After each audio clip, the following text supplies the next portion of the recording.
Advocate साहब तशरीफ लाए हैं।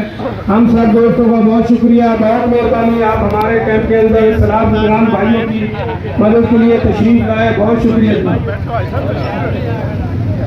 शेख मोहम्मद एजाज साहब बहुत शुक्रिया, बहुत मेहरबानी। इनके साथ तो 2 होते लगते हैं, 2 दफ़ा शुक्रिया अदा करना पड़ेगा।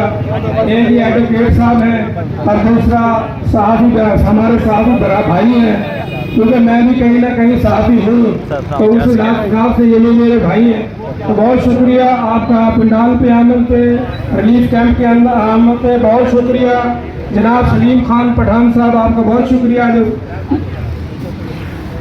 चौधरी खालिद कमर साहब आपका बहुत शुक्रिया जनाब, आप तशरीफ लाए, और मेहरबानी।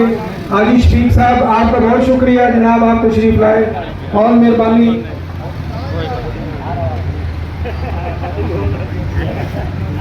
तिब्बत सुल्तानपुर सहाफत की जान है हाजी शफीक साहब, जो कि इनका शुमार पुराने हमारे सहाफियों के अंदर होता है।